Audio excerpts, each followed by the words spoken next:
Bismillahirrahmanirrahim. Assalamualaikum warahmatullahi wabarakatuh.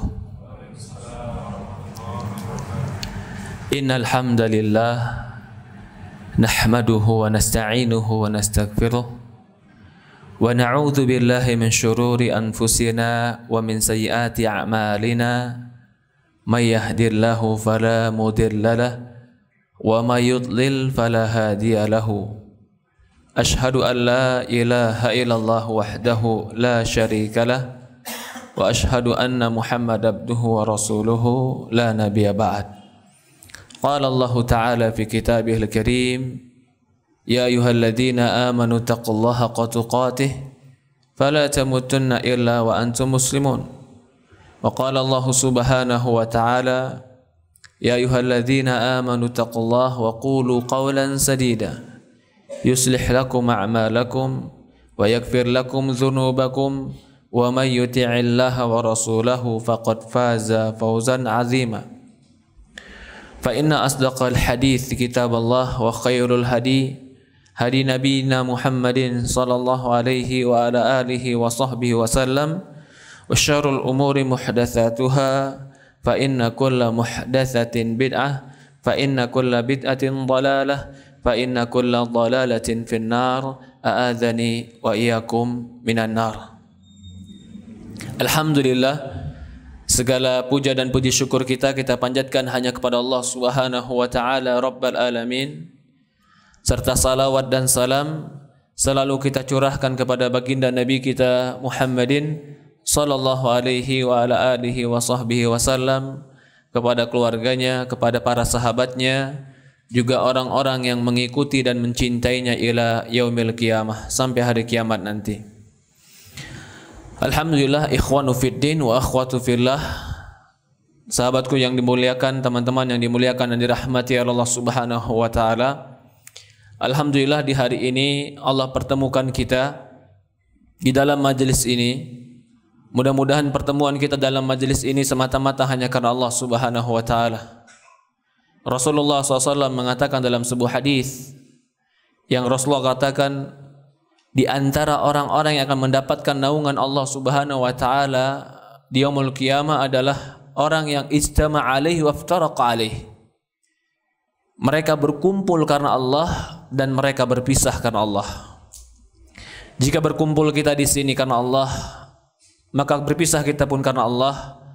Kita memohon kepada Allah Subhanahu wa taala agar Allah Subhanahu wa taala jadikan perkumpulan ini perkumpulan yang dirahmati oleh Allah Subhanahu wa taala. Hari ini kita akan berbicara tentang tanda bahwasannya Allah mencintai seseorang. Seorang muslim, dia akan menjadi orang yang paling mencari cinta Allah Subhanahu wa taala. Karena jika seseorang itu dicintai oleh Allah, maka Allah Subhanahu wa taala akan mengatakan dan memanggil kepada ahlul langit, ya Jibril, inni uhibbu fulan. Wahai Jibril, sesungguhnya aku mencintai si fulan. Fahibbuh, cintai dia. Maka Jibril mengumumkan kepada penduduk langit, wahai penduduk langit, fa innallaha yuhibbul fulan. Wahai penduduk langit, sesungguhnya Allah mencintai si fulan. Fahibbuh, maka kalian penduduk langit cintailah si fulan tadi. Allah jadikan penduduk langit cinta kepada dia, dan Allah jadikan penduduk bumi menerimanya dan menyukainya.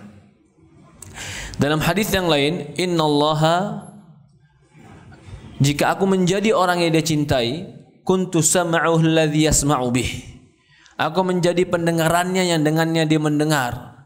Wa basaruhu allati yubsiru bih, aku menjadi penglihatannya yang dengannya dia melihat. Wa yadahu allati tamtishu biha, aku menjadi tangan yang dengannya dia menyentuh. Wa rijluhu allati, aku menjadi kakinya yang dengannya dia melangkah. La in sa'alani la utiyannahu, kalau dia minta padaku pasti aku akan berikan.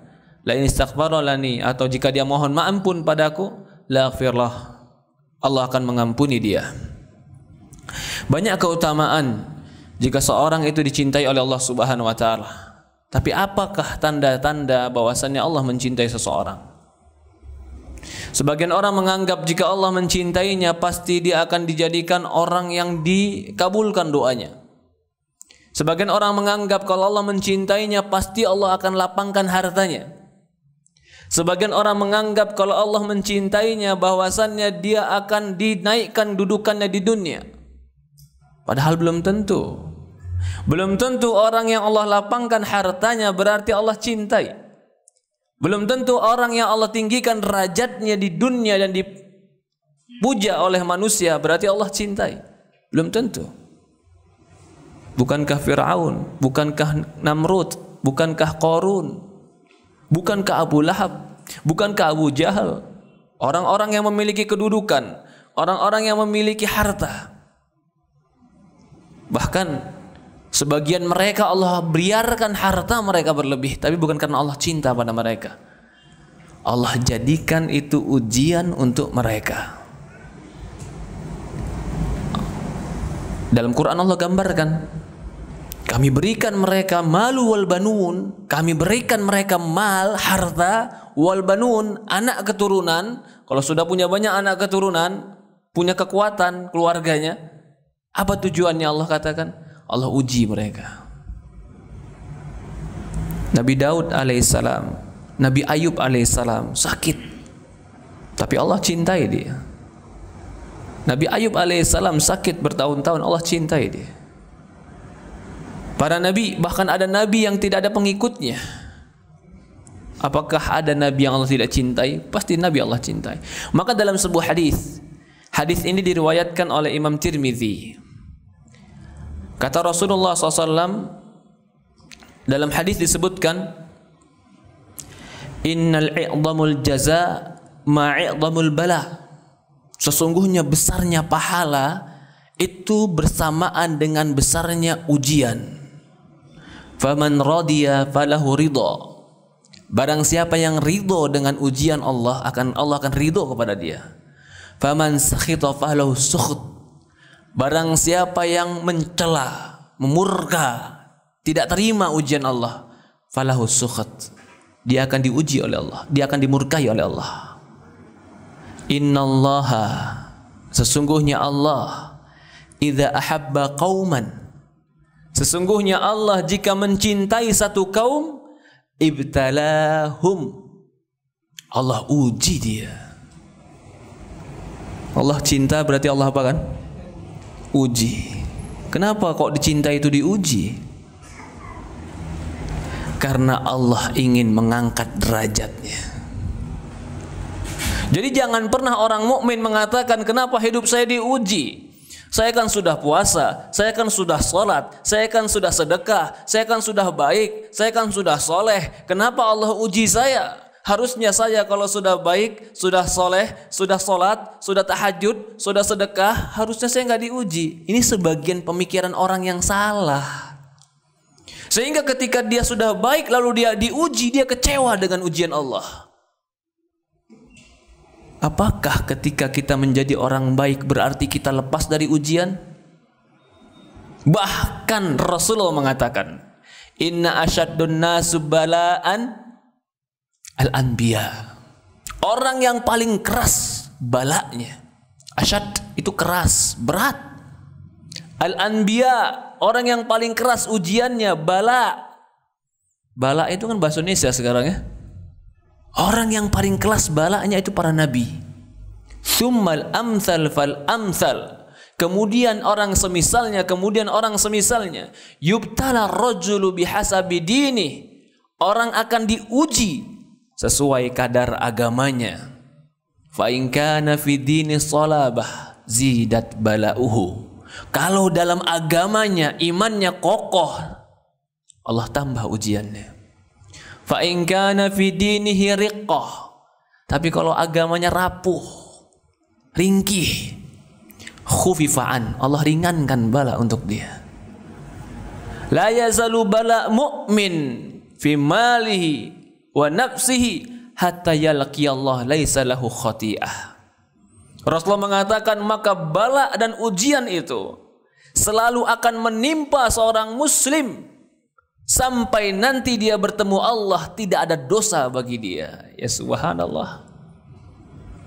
Jadi kalau ada orang yang hidup mau tidak ada ujian, gak bisa hidup dia. Maka saya pun yakin semua orang pasti punya ujian dalam hidupnya. Ahasiban nas ayutraku ayyakulu amanna wa hum la yuftanun. Apakah mereka menyangka, ahasiban nasu ayutraku ayyakulu amanna, apakah manusia menyangka mereka dibiarkan begitu saja setelah mengucapkan kami beriman, wa hum la yuftanun, apakah mereka menyangka mereka tidak diuji, tidak difitnah oleh Allah Subhanahu wa taala. Alif lam mim, ahasiban nasu ayutraku ayyakulu amanna wa hum la yuftanun. Ahasibtum an tadkhulul jannah. Dalam ayat yang lain Allah berfirman, ahasibtum an tadkhulul jannah, apakah kalian sangka kalian masuk surga sementara belum datang kepada kalian ujian-ujian sebagaimana datang kepada orang-orang sebelum kalian? Apa fungsinya? Kenapa Allah uji kita? Dan kenapa orang mukmin pasti diuji oleh Allah? Inna dunya darul bala. Dunia ini tempat bala. Karena di sini bukan akhir kita. Ini tempat kita beruji. Akhirnya nanti adalah surga atau neraka. Maka seorang mukmin akan diuji. Diuji dalam hartanya, diuji dalam rumah tangganya, diuji dalam anaknya, diuji dalam kehidupannya. Dan ujian yang terberat bukan meninggalnya suami, bukan meninggalnya anak, bukan hilangnya rumah, bukan hilangnya mobil. Ujian yang terberat adalah ketika agama kita diuji sehingga kita ingin meninggalkan agama ini. Allahumma la taj'al musibati, Allahumma la taj'al musibah fi dini. Ya Allah, jangan kau jadikan musibahku ini pada agamaku. Bala yang terberat, ujian yang terberat itu bukan harta.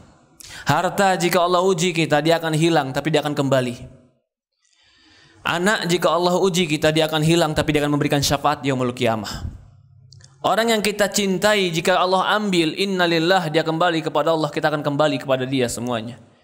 Tapi kalau agama yang diuji, agama yang diuji oleh Allah sehingga agama kita berubah, keyakinan kita berubah, keistiqomahan kita berubah. Ini kata para ulama, a'zamul bala'u, musibah yang paling besar fi dini, dalam agama. Maka itu Rasulullah mengatakan dalam doanya, Allahumma la taj'al musibati fi dinina. Ya Allah, jangan kau jadikan musibah kami pada agama kami, pada keistiqomahan kami. Karena kalau agama kita yang diuji, terfitnah kita dengan dunia, dunia kita hancur, akhirat kita hancur. Karena kalau agama kita yang diuji, iman kita rapuh, lalu kita jatuh dalam dosa dan maksiat, hinanya di dunia, hinanya di akhirat. Tapi kalau yang diuji oleh Allah Subhanahu wa taala adalah dunia kita, apa saja dunia kita diuji. Tapi selama agama kita baik, maka ujian tadi malah menjadi kebaikan bagi kita. Fa asa an taqru syai'an fa huwa khairul lakum wa asa an tuhibbu syai'an wa huwa syarrul lakum wallahu ya'lamu wa antum la ta'lamun. Bisa jadi kamu benci sesuatu padahal itu baik bagi kamu. Bisa jadi kamu cinta sesuatu padahal itu jelek bagi kamu. Allah yang lebih tahu dan kalian tidak tahu. Bisa jadi kita diuji dengan bala. Allah Subhanahu wa taala yang lebih tahu mana yang lebih baik bagi kita. Tapi yang terbaik adalah Allah jaga agama kita. Hilangnya harta bagi seorang muslim itu menyedihkan. Tapi selama agamanya masih di dalam dadanya, keistiqomahan masih ada pada dirinya, dia tidak sedih. Bagaimana para sahabat radhiyallahu an diuji oleh Allah Subhanahu wa taala agamanya, diuji oleh Allah hartanya. Apa ujian Allah kepada mereka? Allah perintahkan mereka meninggalkan Mekah.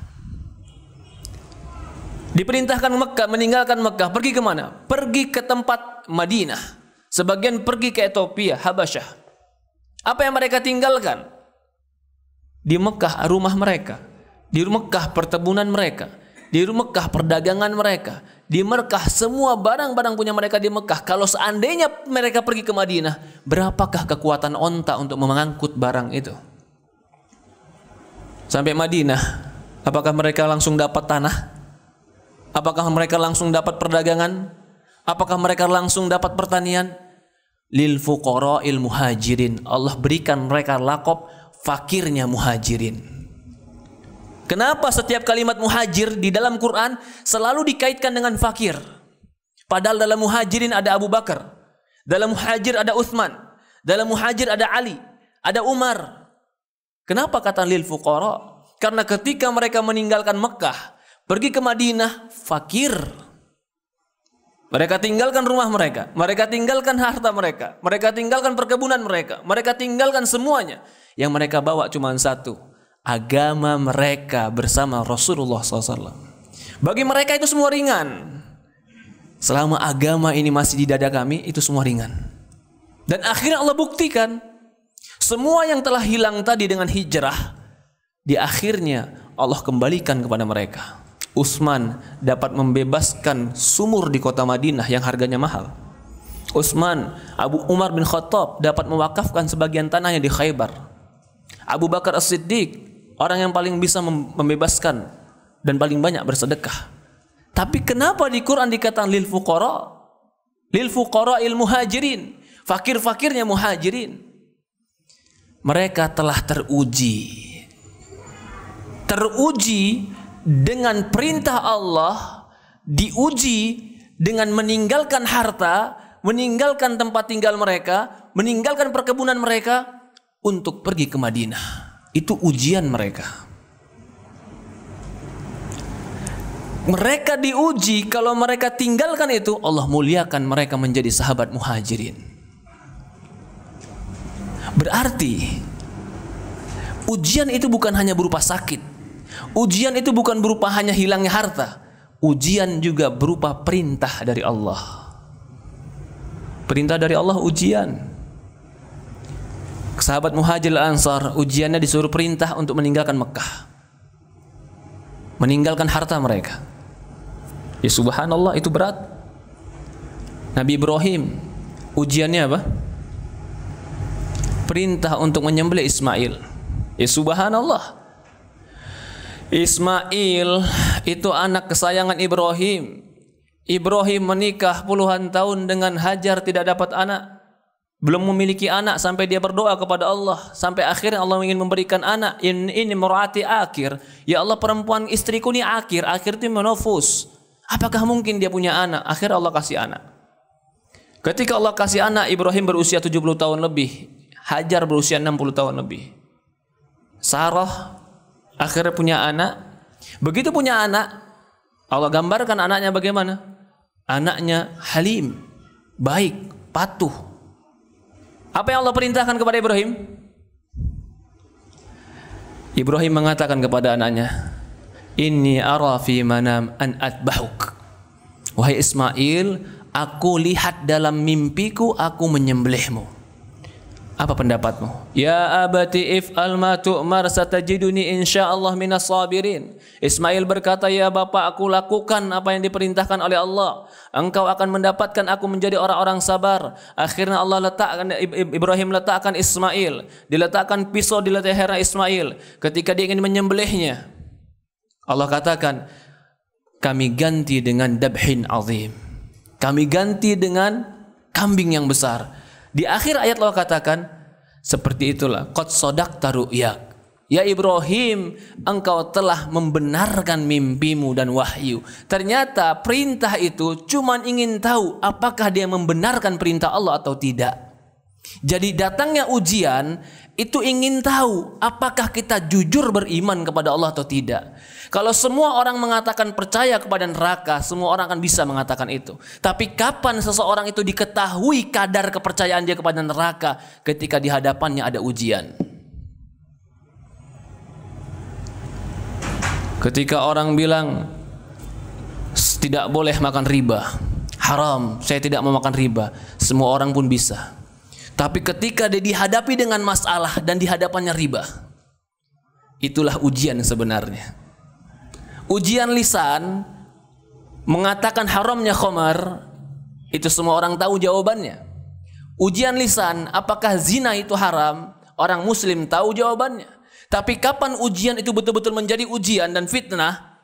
Ketika Allah hadapkan di hadapannya. Apakah dia melakukan ujian tadi atau dia meninggalkannya? Inilah salah satu fungsi dan salah satu tujuan Allah memberikan kita ujian, agar Allah melihat kejujuran kita dalam beriman. Semua orang bisa bilang bahwa hidupnya sabar, tapi bagaimana tahu kadar kesabaran? Semua orang bisa tahu teori tentang sabar, tapi bagaimana terbuktinya sabar seseorang? Allah sebutkan di Quran. Kata Allah Subhanahu wa taala, balanahum bil, kata Allah Subhanahu wa taala dalam Quran, ketika Allah menggambarkan tentang ujian tadi, Allah mengatakan agar Allah lebih tahu siapa di antara kalian yang sabar dan siapa di antara kalian yang bersungguh-sungguh di jalan Allah Subhanahu wa taala.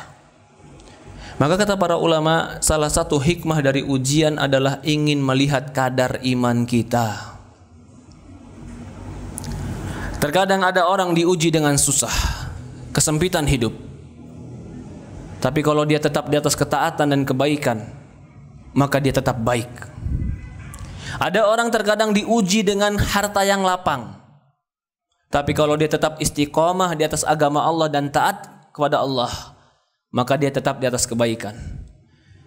Maka Allah mengatakan di dalam Al-Quran, balawnahum bil hasanati wassayiat la'allahum yarji'un. Kata Allah Subhanahu wa taala, kami uji mereka dengan kebaikan dan kejelekan, la'allahum yarji'un, agar mereka kembali kepada Allah.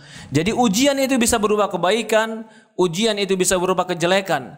Apapun dia, baik yang kita sukai ataupun yang tidak kita sukai, itu bisa menjadi ujian. Ketika kita menjadikan itu atau menjadikan ujian tadi menjauhkan diri kita kepada Allah, maka saat itulah kita dikatakan tidak lulus ujian. Disebutkan oleh para ulama, apa faedah ketika Allah memberikan ujian dan bala kepada kita? Yang pertama, Allah ingin menggugurkan dosa kita. Mana yang lebih baik? Digugurkan dosa kita di dunia atau digugurkan dosa kita di neraka? Mana yang lebih baik ya akhwah? Di neraka itu 70 kali lipat panasnya api dunia. Maka Rasulullah mengatakan dalam sebuah hadis, kata Rasulullah SAW, ma yasaba muslim tidaklah menimpa seorang muslim min hazanin min ghammin hatta syauka yushakuha illa khafarallahu bihi khataya. Tidaklah menimpa seorang muslim dari kesedihan, dari kegundahan, dari kesempitan, hatta syauka yushakuha, sampai duri yang menusuk dirinya, illa kafarallahu bi khataya, kecuali Allah gugurkan dosanya. Kegundahan di hati itu pun ternyata menggugurkan dosa. Min ham itu kegundahan di hati. Min hazanin, hazan itu kesedihan.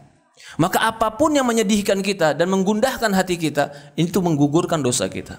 Seorang ayah ketika dia gundah, resah dengan kekhawatiran terhadap pendidikan anaknya, keresahan seorang ayah menggugurkan dosanya.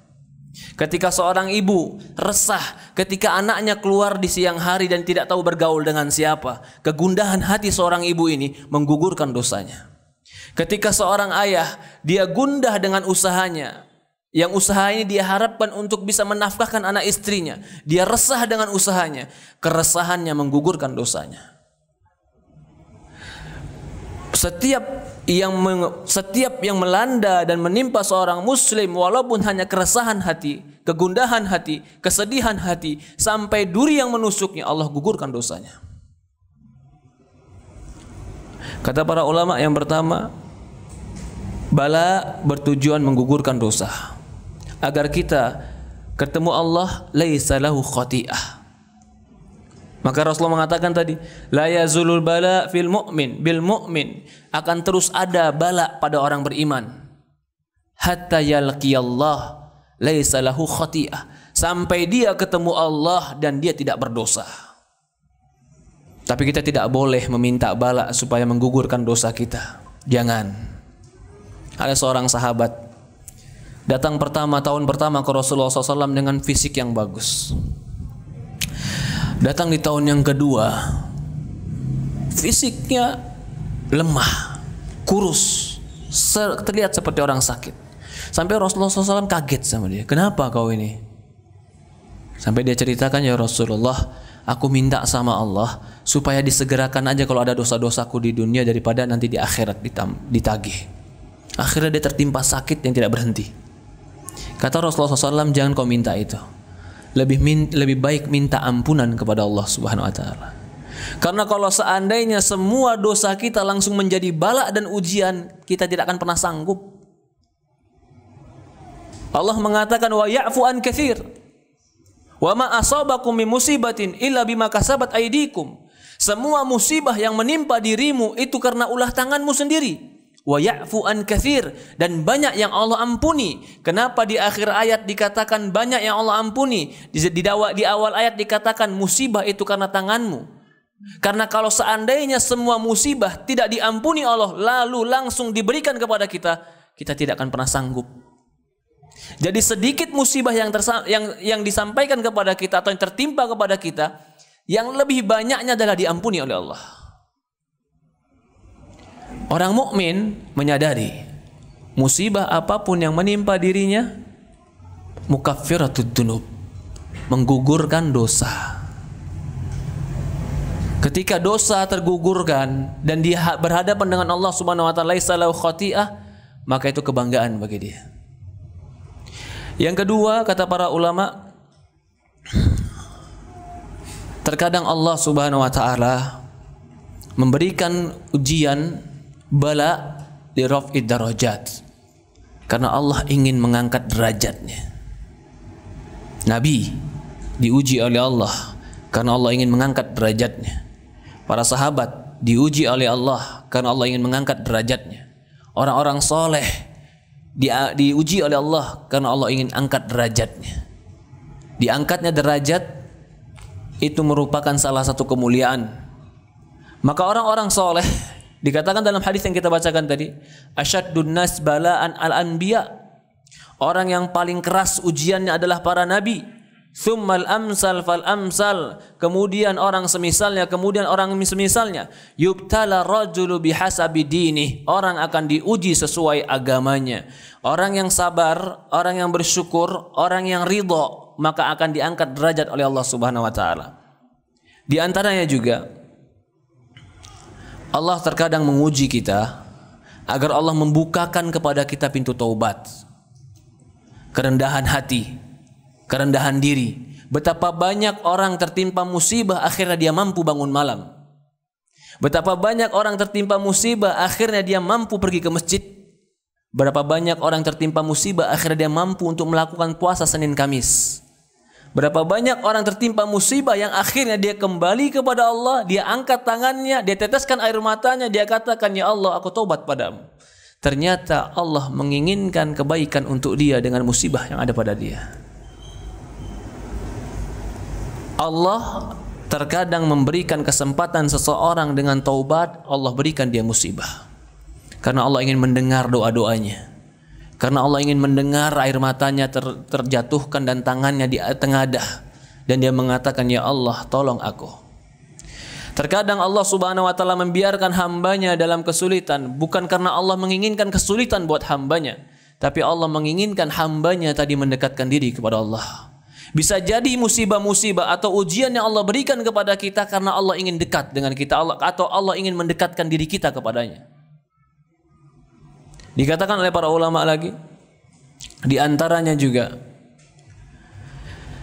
terkadang Allah berikan kita musibah agar kita mengerti dan mempelajari dan kita sadar kenikmatan itu adalah pemberian dan anugerah. Kalau orang yang nggak pernah lapar, Ketika dia melihat orang lapar, dia tidak akan pernah tahu bagaimana perihnya lapar, karena dia nggak pernah lapar. Kalau orang nggak pernah sempit dalam hidupnya, nggak pernah sakit, dia nggak bakalan tahu bagaimana perihnya orang yang sakit. Kalau orang nggak pernah susah dalam hidupnya, ketika melihat orang susah, dia tidak akan pernah merasakan apa yang dirasakan orang susah tadi. Berbeda dengan orang yang pernah Allah jatuhkan hidupnya. Berbeda dengan orang yang pernah Allah sempitkan hidupnya, lalu Allah lapangkan dia. Ketika dia melihat orang-orang sempit, apa yang dia rasakan? Aku pernah merasakan itu. Dia mau bantu orang, dia akan simpati kepada orang, bahkan dia akan empati kepada orang. Dia merasakan apa yang pernah dirasakan orang lain, agar kita tidak takabur.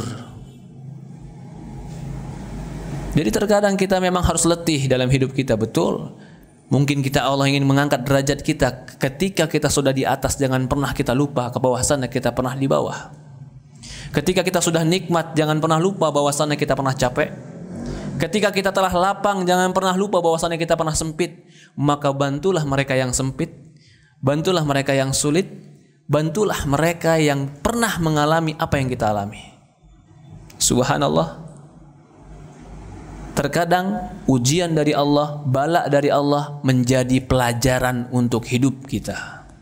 Orang tidak akan pernah tahu bagaimana rasanya garam, atau orang tidak akan pernah tahu bagaimana nikmatnya manisnya gula kalau dia tidak pernah makannya asimnya garam. Tapi ketika dia pernah makan garam dan dia makan gula, dia akan tahu gula itu nikmat. Tapi kalau hanya gula yang dia makan, dia tidak tahu rasa yang lain, maka dia tidak akan tahu kenikmatan gula tadi. Seorang pun ke dalam hidup seperti itu. Ketika dia hanya hidup dalam kenikmatan, tidak pernah mendapatkan ujian, bisa jadi Allah lalaikan dia. Allah biarkan dia dalam kelalaiannya, sehingga dia tidak pernah merasakan bagaimana harusnya memohon ampun kepada Allah. Tidak pernah merasakan bagaimana harusnya menggantungkan harapan kepada Allah. Tidak pernah merasakan bagaimana sempitnya hidup dan menangis dan mengangkat tangan kepada Allah, sehingga hidupnya begitu saja. Rasulullah SAW mengatakan, atau Allah Subhanahu Wa Taala mengabarkan dalam hadis, kata Allah Subhanahu Wa Taala, sanastajrijuhum min haitsu la ya'lamun. Kami akan uji mereka dari arah yang mereka tidak sangka. Yang berikutnya, Allah berikan manusia itu bala, ujian, agar nampak kekuatan keimanan dia kepada takdir, keyakinan dia bahwasannya Allah akan tolong dia. Orang mukmin tidak akan pernah putus asa. Orang mukmin tidak akan pernah dia menyerah untuk memohon kepada Allah. Orang mukmin akan tahu dan dia yakin Allah pasti akan menolong saya. Kapan Allah tahu kesabaran dan keyakinannya ini? Allah berikan tempo dia dalam kesulitan. Ketika dia di dalam tempo kesulitan dan ujian ini, disitulah nampak kejujuran dia, apakah betul-betul dia yakin Allah tolong dia. Banyak orang bisa taat kepada Allah ketika Allah lapangkan, tapi ketika Allah sempitkan ternyata dia berpaling dari Allah. Banyak orang yang bisa berbuat baik ketika dia lapang, tapi ketika dia sempit ternyata dia berbuat kejahatan dan kejelekan. Maka Allah Subhanahu Wa Taala ingin menampakkan itu, ingin melihat kekuatan iman dan kekuatan keyakinan kepada takdir. Allah berikan dia ujian. Disebutkan juga para ulama, ya, di antaranya adalah disebutkan di antara faedah daripada ibtila, agar manusia mengerti harga dunia dan dia mengerti bagaimana harga akhirat. Dunia ini datang dan pergi. Dia hari ini milik kita, besok milik orang lain. Dunia ini datang dan pergi. Hari ini kita bahagia, mungkin besok berubah. Maka seorang muslim harus mengetahui nilai dunia.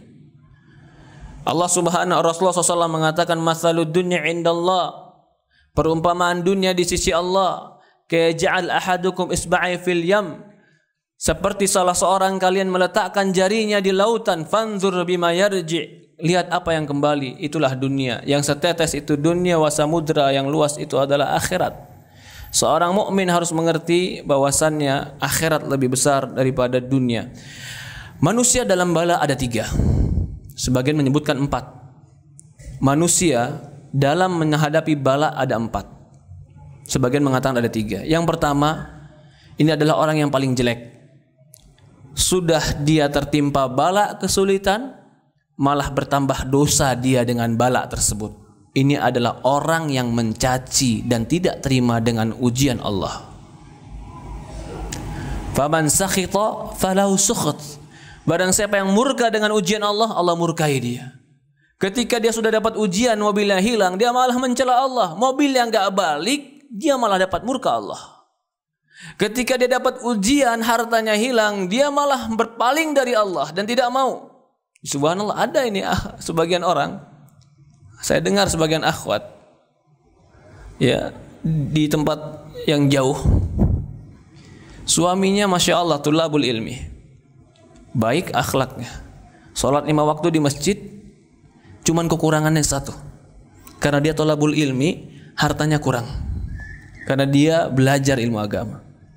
Ini si perempuan, ya subhanallah, gara-gara diuji dengan sedikitnya harta, ngambek sama suaminya. Ngambeknya bagaimana? Ngambeknya protes sama suaminya, nggak mau sholat sampai kamu berikan saya uang dapur tambahan. Subhanallah, ngambeknya nggak mau sholat.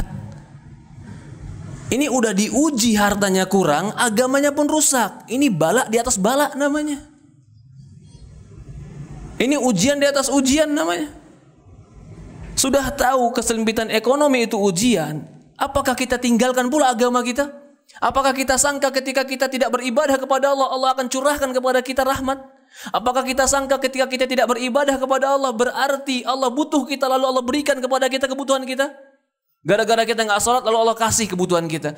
Apakah Allah butuh dengan ibadah kita? 1000 tahun kita ibadah tidak menambah kekayaan bagi Allah. Seluruh manusia berkumpul kufur kepada Allah, tidak mengurangi kerajaan Allah. Satu orang tidak mau ibadah kepada Allah, sama sekali tidak berpengaruh dengan kekuasaan Allah. Jika dia meyakini kalau saya tidak sholat seolah-olah protes, nanti Allah akan kasih kepada saya, ini adalah keyakinan kufur. Allah nggak butuh kepada ibadah kita. Allah nggak butuh kepada sholat kita. Allah nggak butuh. Ini orang yang paling rugi. Sudah tertimpa musibah, malah dia bermaksiat kepada Allah. Musibahnya tidak akan pernah kembali karena sudah terjadi dan Allah takdirkan. Maka dosa bertambah kepada dia. Sudah jatuh ketimpa tangga. Ini yang pertama. Inilah yang haram. Yang kedua, ini yang wajib. Orang yang tertimpa musibah lalu sabar. Sabar itu wajib. Sabar ketika tertimpa musibah itu wajib. Apa artinya sabar?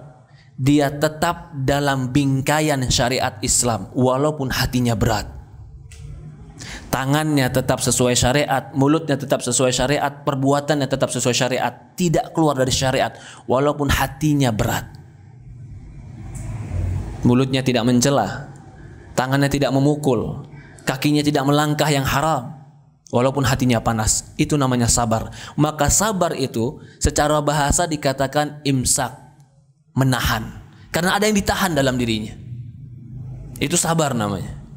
Tapi orang yang tidak sabar, dia melakukan perbuatan yang perbuatan itu melanggar syariat Allah, baik lisannya yang mencela, atau tangannya yang memukul, atau kakinya yang melangkah. Yang ketiga, derajat orang yang tertimpa musibah. Yang ketiga, sebagian ulama mengatakan ridho. Beda dengan sabar. Kalau ridho itu, kalau sabar tadi tangannya, mulutnya, kakinya tidak melakukan yang jelek, tapi hatinya panas. Kalau ridho, hatinya lapang. Lapang dia. Dan ini terkadang bentuk bantuan Allah kepada kita. Ketika Allah lapangkan hati kita menghadapi masalah, ketahuilah saudaraku bahwasannya itu pertolongan Allah kepada kita. Ada orang ditimpa musibah, anaknya sakit, tapi hatinya dia lapang, seolah-olah mampu menghadapi masalah ini. Ketika itulah pertolongan sebenarnya. Ada orang yang ketika itu hilang kendaraannya, tapi hatinya tetap lapang. Tetap tenang, ketahuilah itu bisa jadi pertolongan Allah untuk kita. Yang namanya pertolongan bukan berarti langsung serta-merta musibah itu hilang. Tidak, musibah tetap ada, tapi kita diberikan kemampuan dan kekuatan menghadapi musibah. Itulah pertolongan Allah. Musibah telah ada, musibah tetap ada, takdir tetap berjalan, tapi Allah tolong hati kita lapang untuk menerimanya. Itulah ridho, dan ini derajat orang yang mulia. Maka dikatakan dalam hadis tadi, faman radiya falahu ridho. Barang siapa yang ridho dengan keputusan Allah, Allah ridho kepada dia. Kalau Allah ridho kepada dia, berarti Allah ridhokan untuk dia surga. Maka itu para sahabat diberikan label radhiyallahu anhum wa radu'an. Allah ridho pada mereka dan mereka ridho kepada Allah, karena Allah ridho dengan pemberiannya kepada mereka berupa surga Allah Subhanahu wa taala. Yang keempat, ini yang tertinggi. Yang keempat ini adalah yang tertinggi. Siapa itu? Walaupun sebagian ulama memasukkan ini golongan yang ketiga, yaitu orang yang bersyukur. Ketimpa musibah lalu dia bersyukur. Ini makom yang paling tinggi. Apa bedanya dengan ridho? Kalau ridho, ketika timpa musibah dia lapang dadanya, sama sekali tidak berat hati. Itu ridho namanya. Kalau syukur, dia bukan hanya lapang dan berat hati, dia tambah beribadah kepada Allah. Salatnya bertambah, hatinya lapang. Kenapa dia berpikir syukur? Karena dia bersyukur semua keputusan Allah pasti baik. Kenapa dia harus bersyukur? Karena dia tahu ini menggugurkan dosanya. Kenapa dia harus bersyukur? Karena dia tahu ada hikmah di balik ini semua. Sehingga dia bersyukur kepada Allah dengan apa yang Allah berikan kepada dia berupa ujian. Dan inilah maqamul anbiya. Kedudukannya para nabi. Kedudukannya orang soleh. Kedudukan orang-orang yang mendapatkan keutamaan. Dari empat ini, yang satu haram. Orang yang mencela itu haram. Yang satu itu wajib, itu sabar. Yang dua inilah yang mustahab dan sunnah. Jika kita mampu menjadi orang yang ridho, maka ridholah kepada takdir Allah. Jika kita mampu menjadi orang bersyukur, itu luar biasa. Itulah maqamul anbiya, kedudukan para nabi, kedudukan orang-orang soleh. Bagaimana atau apa yang harus kita perhatikan ketika musibah datang kepada kita? Apa yang harus kita sikapi ketika musibah datang kepada kita? Yang pertama, yakinlah bahwasannya ini takdir Allah. Dan semua apa yang dari Allah, terimalah. Yang kedua, apapun badai, sebesar apapun ombak yang mengombang-ambing berupa ujian dan cobaan bagi kita, maka tetaplah kita harus dalam syariat Allah. Jangan gara-gara keujian-ujian yang datang kepada kita, akhirnya agama kita terbengkalai. Ada orang diuji dengan anak yang sakit, terus sakit dan tidak bisa sembuh. Karena dia diuji dengan itu, akhirnya dia pergi ke dukun supaya bisa mengobati anaknya. Dia telah mendapatkan bala yang lebih besar. Ketika anaknya sakit, itu ujian, menggugurkan dosanya. Anak tidak pernah berdosa, kerisauan orang tua, kegelisahan orang tua, uang orang tua untuk mengobatinya, sedekah dan pahala untuk dia. Tapi ketika dia menjadikan penyakit anak tadi sehingga dia pergi ke dukun untuk berobat, datang ujian yang lebih besar bagi dia, yaitu agamanya terancam. Seorang muslim harus yaltazim bisyari', iltizam, pegang teguh syariat ini. Diuji bagaimanapun, jadilah engkau seperti batu karang yang diterjang ombak. Jangan pernah berubah dengan prinsip agamamu. Apakah karena dengan ujian-ujian dunia sebagian wanita membuka jilbabnya? Ya subhanallah. Atau sebagian ikhwah, apakah karena ujian-ujian dunia dia tinggalkan pemahaman yang benar agamanya? Apakah karena ujian-ujian dunia dia halalkan sesuatu yang diharamkan oleh Allah Subhanahu wa taala? Iltazim bi syar'illah. Iltizam, kokoh di dalam agama Allah. Sabar, ini pasti berlalu. Bertakwa kepada Allah, pasti ada jalan keluar. Wa may yattaqillaha yaj'al lahu makhraja wa yarzuqhu min haitsu la yahtasib. Ya, yang ketiga, apa yang harus dia lakukan? Dia harus melakukan sebab-sebab yang bisa menolak bala tadi. Apa itu sebab-sebabnya? Lakukan semaksimal mungkin.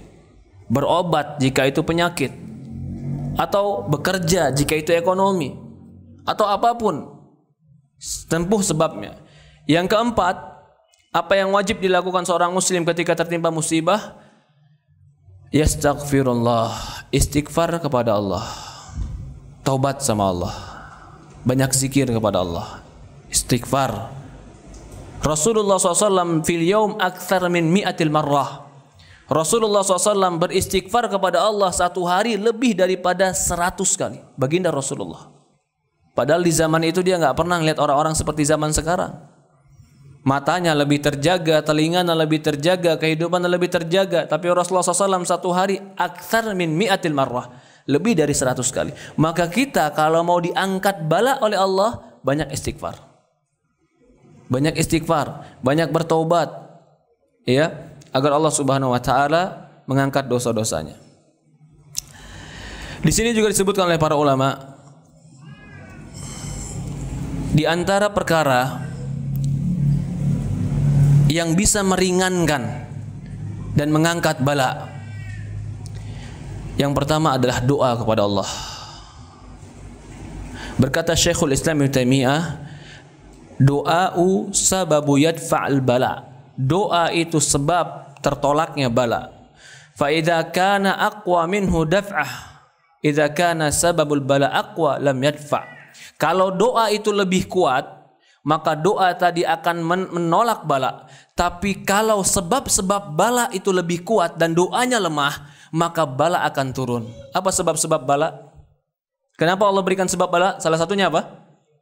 Maksiat dan dosa. Kalau sebab balanya lebih kuat dan lebih banyak dan doanya lebih sedikit, maka sebab ini akan terjadi. Tapi kalau sebab-sebab balanya lebih sedikit dan doanya lebih banyak, maka doa akan menang. Dan ini akan terus terjadi. Pertikaian dan kekuatan antara sebab bala dan doa akan terus terjadi bagi seorang muslim sampai hari kiamat, sampai dia mati. Mana yang lebih kuat? Di antara doanya kah atau sebab balanya? Kalau sebab balanya yang lebih kuat dan lebih banyak dan doanya lebih lemah, maka akan mudah bala turun kepada dia. Tapi kalau sebab balanya lemah, dia melakukan maksiat tapi tidak banyak, doanya lebih banyak, ibadahnya lebih banyak, ketakwaannya lebih banyak, maka doa akan lebih menang. Jika ada orang mengatakan saya sudah berdoa tapi tetap dapat bala, maka jawabannya bisa jadi sebab-sebab bala lebih besar pada dirimu daripada sebab-sebab doa. Karena antara doa dan bala saling dorong-dorongan, mana yang lebih kuat dan mana yang lebih besar. Di antaranya juga dikatakan oleh Syekh bahwasannya penyebab diangkatnya bala adalah as-salat. Sebab diangkatnya bala adalah salat. Allah Subhanahu wa taala berfirman, "Fasta'inu bis-sabri was-salah innaha lakabirah." Kata Allah Subhanahu wa taala, "Fasta'in," minta tolonglah engkau, bis-sabr was-salat, dengan sabar dan salat. Innaha lakabirah, sungguh minta tolong dengan sabar dan salat itu berat, kabir, besar. Lakabirah, sungguh sangat berat dan sangat besar. Illa alal khashiin, kecuali bagi mereka yang khusyuk. Bagi mereka yang khusyuk, apa itu khusyuk? Fokus kepada akhirat. Bagi mereka yang fokus, minta tolong dengan sabar dan salat itu enggak berat. Tapi bagi mereka yang tidak fokus kepada akhirat, innaha lakabirah.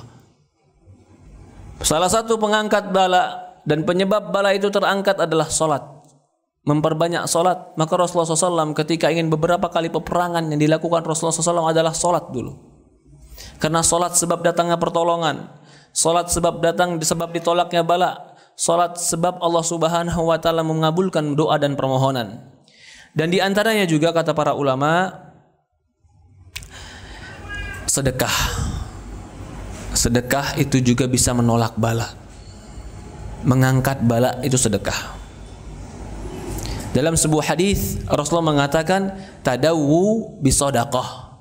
berobatlah kalian dengan sedekah. Walaupun riwayat hadis ini berbincangkan para ulama, tapi sebagian ulama mengatakan hadis ini sahih.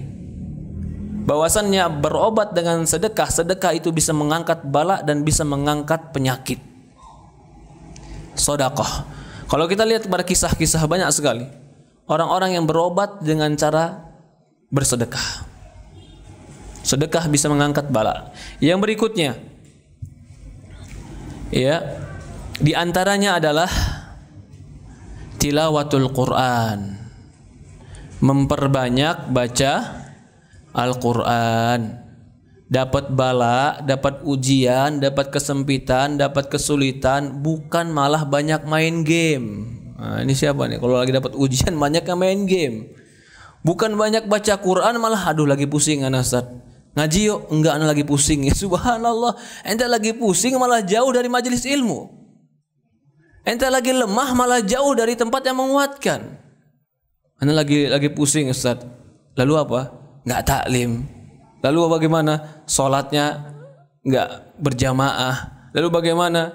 Malah sebagian mereka bukan baca Quran. Padahal sebab diangkatnya bala dengan baca Quran. Dikatakan oleh para ulama, nunazzilu minal Quran ma huwa syifa wa rahmatul lil mu'minin. Berdalil dengan firman Allah Subhanahu wa taala, kami turunkan di dalam Quran itu ma huwa syifa, obat, wa rahmatul lil mu'minin, dan rahmat kasih sayang Allah kepada orang beriman. Jadi orang yang baca Quran itu sebab Allah rahmati dia. Kalau Allah rahmati dia, berarti Allah akan tolong dia, Allah akan bantu dia, Allah akan angkat bagi dia musibah-musibah yang ada pada dia. Quran, membacanya menolak bala. Di antaranya juga, ya, mengucapkan kalimat inna lillahi wa inna ilaihi raji'un. Sesungguhnya kami ini milik Allah, inna lillah wa inna ilaihi raji'un, dan kami ini akan kembali kepada Allah. Apapun yang ada pada kita milik Allah. Musibah yang ada pada diri kita itu musibah dari Allah. Musibah yang pada harta kita, pada mobil kita, pada keluarga kita, pada anak kita, pada kehidupan kita, itu milik Allah. Wa inna lillah, kami ini milik Allah. Wa inna ilaihi raji'un. Ini disebutkan di Quran, alladzina idza asabatum musibatun qalu inna lillahi wa inna ilaihi raji'un. Tanda-tanda orang beriman dan orang sabar itu disebutkan di Quran. Tanda-tanda orang beriman dan sabar itu adalah ketika mereka tertimpa musibah, mereka tidak lupa untuk mengucapkan inna lillahi wa inna ilaihi raji'un. Para hadirin ikhwanu fiddin yang dimuliakan dan dirahmati Allah Subhanahu wa taala. Dari semua ini kita memberikan kesimpulan bahwasannya selama kita beriman, ujian itu pasti akan ada. Ini yang pertama. Jadi jangan pernah kita mengatakan, Ustadz, semenjak saya hijrah ini kok tambah banyak ujian ya Ustadz. Memang karena Allah ingin mengangkat derajatmu. Jangan pernah berpikir kalau sudah tambah hijrah, tambah soleh, tambah sering ke masjid berarti nggak boleh ada ujian padaku. Itu pemikiran yang salah. Walaupun kita tidak berharap datangnya ujian, tetapi orang mukmin semasa dia hidup pasti datang ujian.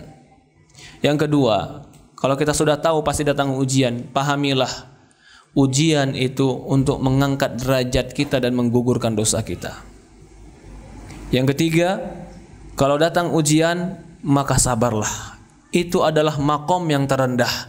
Kalau kita tidak bisa ridho dan tidak bisa syukur, maka paling tidak sabar sampai kita bertemu Allah. Jadi kalau orang bilang, Ustaz, sampai kapan sabarnya? Sampai kapan sabarnya megang agama ini? Sampai kapan kabarnya istiqomah ini? Sampai kapan sabarnya? Maka jawabannya, sabar istiqomah itu nggak ada batasnya. Sampai kapan? Sampai kita bertemu Rasulullah SAW. Rasulullah mengatakan, isbiru hatta talqauni alal haud. Kata Rasulullah SAW, sabarlah kalian sampai kalian bertemu aku nanti di telaga. Ikhwanu fiddin wa akhwatu fillah yang dimuliakan dan dirahmati Allah Subhanahu wa taala. Kesimpulan yang terakhir, jika musibah itu tidak menimpa agama kita, maka itu ringan.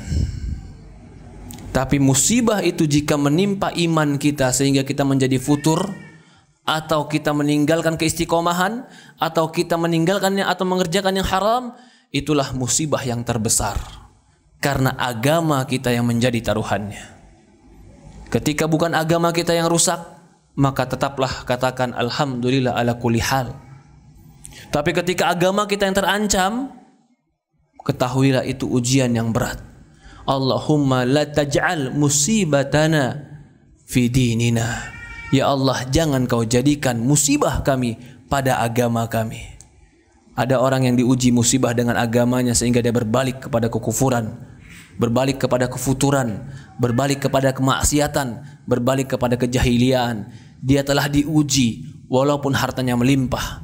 Dia telah diuji walaupun dagangnya maju. Dia telah diuji walaupun pangkatnya dinaikkan dalam kantornya. Tapi ketika agamanya rusak, itu tidak ada artinya semua. Para hadirin jamaah ikhwanu fiddin rahimani rahimakumullah. Ini materi yang bisa sampaikan hari ini, bahwasannya semoga apapun yang saya sampaikan ini bermanfaat untuk kita semua. Semoga memberikan kepada kita kekuatan. Semoga Allah Subhanahu wa taala berikan kepada kita ilmu, basirah dan kesabaran. Bagi teman-teman yang ingin bertanya, tafadhol dipersilahkan. Boleh bertanya melalui kertas atau langsung angkat tangan, tafadhol silahkan. Ada waktu bertanya sekitar 10 menit. Subhanallah Rabbi sallallahu.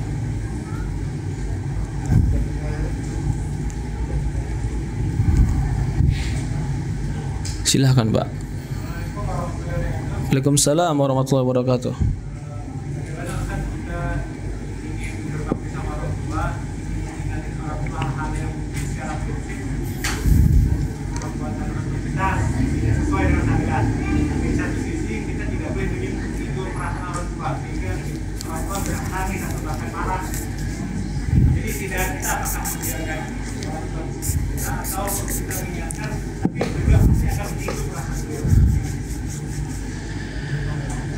Iya, orang tua ketika melakukan sesuatu yang melanggar syariat,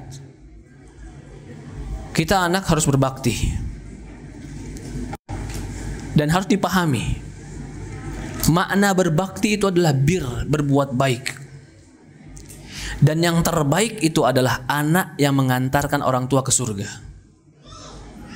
Adakah yang lebih baik daripada ini? Mana yang lebih baik? Anak yang ngantarkan bapaknya ke surga atau anak yang ngasih bapaknya mobil mewah tapi ngantar bapaknya ke neraka? Hah? Itulah bakti yang tertinggi, mengajak orang tua ke surga, menyebabkan orang tua masuk surga. Maka di antara bakti kepada orang tua sudah meninggal, kita beramal soleh, itu bakti kepada orang tua. Jangan kira orang tua sudah meninggal, kita nggak bisa berbakti. Bahkan baktinya lebih harus. Idza mata ibnu Adam inqata amaluh. Dalam hadis riwayat Muslim, jika Bani Adam meninggal terputus amalnya. Salah satunya illa min thalath, kecuali 3 perkara. Waladun saleh yad'ulah. Anak soleh yang mendoakan dia. Kalau kita nggak bisa kasih ke orang tua kita harta yang banyak, jangan pernah pelit untuk doakan dia yang banyak. Kalau kita nggak bisa kasih orang tua kita kenikmatan dunia, jangan pernah pelit. Mohon kepada Allah, ya Allah berikan orang tua saya kenikmatan akhirat. Jadi bakti yang tertinggi itu adalah mengajak orang tua ke surga. Lah bagaimana kalau orang tua meninggalkan syariat, Ustadz? Tetap sampaikan, tapi dengan cara yang santun. Apakah Nabi Ibrahim meninggalkan Azar melakukan kesyirikan dengan alasan takut tersinggungnya Azar? Padahal Azar marah. Ya Ibrahim, kenapa kau patahkan patung-patung ini? Marah tidak di situ Azar? Sebagian orang mengatakan Azar itu bapaknya Ibrahim. Kemarahan di sini bukan berarti kita bermaksiat kepada Allah, tapi sebenarnya adalah kita untuk melakukan kebaikan kepada Dia. Karena kita berharap kebaikan kepada Dia. Cuman mungkin kita sekarang yang dibutuhkan adalah bagaimana kebenaran tadi disampaikan dengan cara yang manis. Al-haqqul mur. Kebenaran itu pahit. Ya tidak? Jangan yang pahit ini disampaikan dengan cara yang pahit. Gak bakalan bisa masuk. Bagaimana yang pahit ini bisa masuk dengan cara yang manis? Itu yang harus dicari. Maka Rasulullah mengatakan, ya, qaulul mur inda sultanu jair. Katakanlah yang pahit walaupun di sisi sultan yang jahat. Kenapa dikatakan al-haq itu mur? Al-haq itu pahit. Karena memang kebenaran terkadang pahit. Apakah karena dia pahit lalu tidak kita berikan? Berikan. Apakah karena anak kita nggak suka obat lalu kita nggak berikan obat? Berikan obat. Tapi bagaimana cara memberikannya? Tetap yang pahit tadi dibungkus dengan cara yang manis. Orang tua itu salah satu cara mengambil hati orang tua adalah bukan yang pertama kali dengan dalil. Betul, kalau itu sudah masuk dalam pikiran dia, cara berpemahaman agama yang benar, dalil boleh kita kedepankan. Tapi terkadang orang tua bukan dalil yang dikedepankan, perasaan yang dikedepankan. Ketika dia lihat kita sudah patuh, ketika dia lihat kita sudah berubah, ketika dia lihat kita sudah santun, ketika dia lihat kita sudah berbakti, lalu kita ucapkan sebuah ucapan kepada dia, dia akan nurut kepada kita karena melihat kesantunan kita. Ini sebagian ikhwah bukan. Orang tua diajak debat. Masya Allah. Ini al-haq pak, dalil. Betul dalil, tapi cara antum bukan seperti yang orang berdalil. Salah. Gak boleh seperti itu. Bagaimana caranya? Tetap sampaikan al-haq wa in kana murran, tapi cara yang baik. Cara yang baik orang tua itu apa? Yang pertama kali kita katakan apa? Nunjukkan perubahan dulu. Orang tua akan tahu kok ini anak sebelum ngaji dulu susah sholat subuhnya. Kalau disuruh juga susah. Sekarang begitu ngaji, sholat subuh bagus, santunnya bagus, nolong orang tuanya baik. Udah tahu nih orang tua, oh dia berubah. Sudah kelihatan perubahannya, baru sampaikan. Ibu, ayah, begini, secara ilmiah. Insya Allah akan lebih masuk. Allah alam. Ya, kesimpulannya tetap sampaikan al-haq.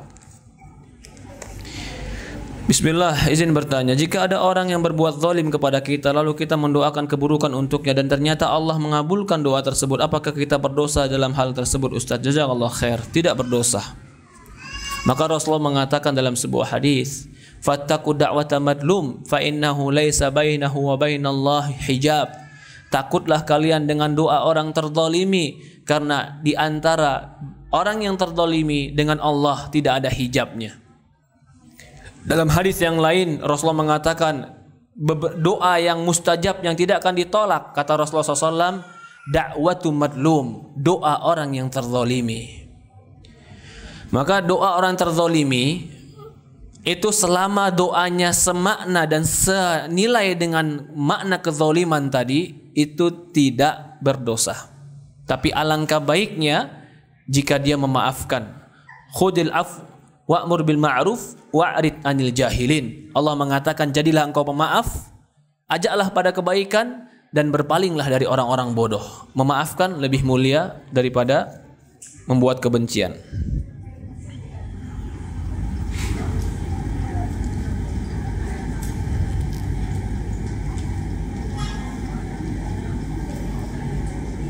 Ibu Anas sakit bertahun-tahun dan beliau sering tidak sabar dan marah-marah, termasuk kepada bapak. Bagaimana sikap kita menghadapinya? Ini kembali kepada tadi. Orang tua marah-marah, kita diam. Apa yang dia butuhkan kita sediakan. Apa yang dia mau kita layani. Sudah cinta hatinya dengan perbuatan kita, dengan kelembutan kita, sampaikan apa yang ingin kita sampaikan. Bukan dengan cara ketika dia marah kita marah, nggak selesai masalah, jadi durhaka malah. Ketika dia marah, diam. Apa yang dia butuhkan, berikan khidmah, berikan pelayanan.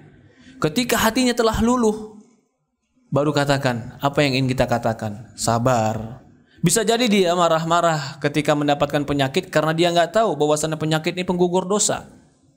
Bisa jadi dia marah-marah, dia hanya melihat sakitnya tapi tidak melihat bagaimana hikmah di balik itu semua. Bisa jadi dia tidak mengerti bahwasannya sakit itu mengangkat derajat. Maka seorang anak tetap harus berbakti kepada orang tuanya. Allahu a'lam. Ustaz, pantaskah seorang suami melampiaskan syahwatnya dengan cara beronani, dan saya sudah berusaha sabar namun suami terus mengulangi perbuatannya. Padahal saya sudah berusaha tampil cantik di depannya, namun dia tidak punya hasrat kepada saya. Subhanallah. Subhanallah ya ikhwah. Ini si suami beronani padahal ada istrinya. Apa sebabnya Ustaz? Bisa jadi salah satu sebabnya dia tidak jaga pandangan. Ini salah satu sebab. Maka ketika dia melihat istrinya, sudah hilang gairahnya. Akhirnya dia melakukan onani. Itu haram. Itu haram dan itu haram. Kalau ada istri di sampingnya itu haram. Apa dalilnya? Al-Quran. Alladzina hum li furujihim hafizun. Orang beriman itu kepada furujnya, kepada kemaluannya hafizun, dia jaga. Maka orang yang tidak menjaga kemaluan bukan sifat orang beriman sebenarnya. Dan ingat, syaitan terkadang menyesatkan seseorang dengan fantastisnya bermain. Kalau dia terus ikuti kefantastisan yang tidak benar, dia tidak akan pernah puas dengan keadaannya. Ini hati-hati. Terkadang ada orang, maaf ya, karena kita berbicara kepada yang lebih lanjut. Memang boleh kita mendatangi istri kita bagaimana saja. Nisa'ukum harthulakum fa'tu harthukum mana syi'tum. Istri kalian itu ladang bagi kalian, datangi ladang kalian sebagaimana kalian inginkan, terserah kalian, tapi selama tidak melanggar syariat. Terkadang syaitan menghias-hiasi, membayangkan kepada seseorang sesuatu yang melanggar syariat, seolah-olah itu lebih indah dan lebih lezat. Kalau dia ikuti sekali saja, maka dia akan terus-menerus seperti itu melakukannya. Jadi penyakit bagi dia.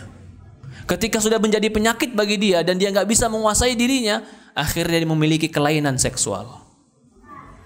Kenapa sih ada orang kelainan seksual maunya main bertiga? Salah satunya begini. Banyak nonton yang nggak benar, lalu mengikuti hawa nafsunya. Akhirnya begitu. Atau kenapa sih, maaf, ada orang yang mau lari lebih dari lubang duburnya? Itu sama seperti homo. Maaf. Orang yang mendatangi istri dari belakang, maksudnya dari lubang, bukan lubang depan, lubang belakang, itu kata para ulama seperti orang homo.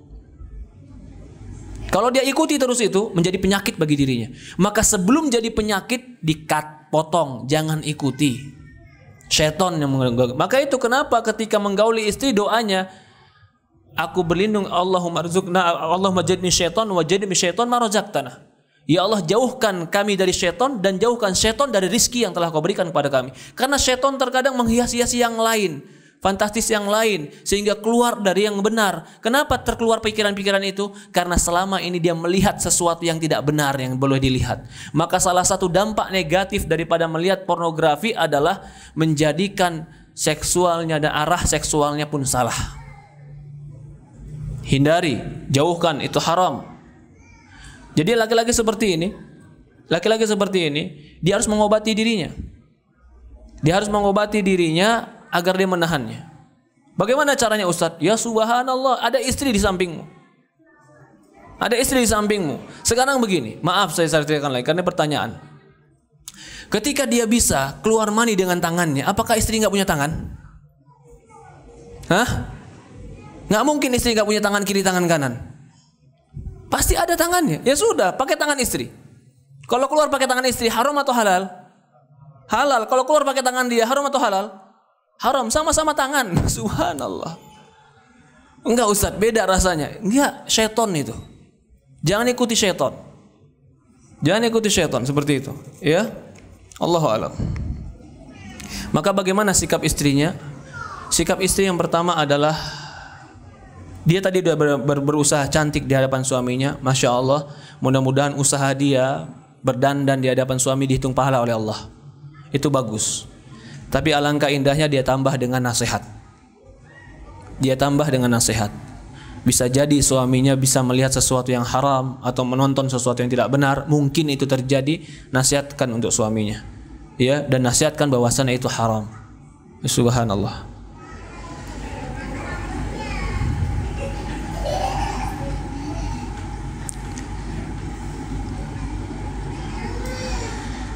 Iya. Pak Ustadz, pihak masjid minta bantuan untuk umumkan bantuan sumbangan ke masjid dalam renovasi penambahan tempat wudhu. Syukran Ustadz, jazakallah khair panitia. Iya, bagi ikhwah yang memiliki kelebihan bisa membantu masjid untuk merenovasi tempat wudhu. Bahkan tempat wudhu boleh dari barang-barang dari uang riba boleh, insyaallah tempat wudhu. Ya, Dan pahalanya pun kalau dari uang yang halal, insya Allah selama orang berwudu di situ kita kecipratan pahalanya. Apalagi kalau masjid yang banyak yang pakai, masya Allah. Mudah-mudahan kita dapat pahalanya. Allah musta'an. Mungkin ini saja saya sampaikan. Saya ucapkan jazakumullah khair kepada semua ikhwan dan akhwat yang telah hadir. Juga saya ucapkan jazakumullah khair kepada DKM Masjid yang telah memberikan kesempatan kepada kita untuk mengadakan kajian ini. Dan juga kepada teman-teman seluruhnya saya ucapkan jazakumullah khairan. Kita tutup dengan doa kafaratul majlis. Subhanakallahumma wa bihamdi subhanallah ilaha illa anta nastaghfiruka wa atubu ilaik. Assalamualaikum warahmatullahi wabarakatuh.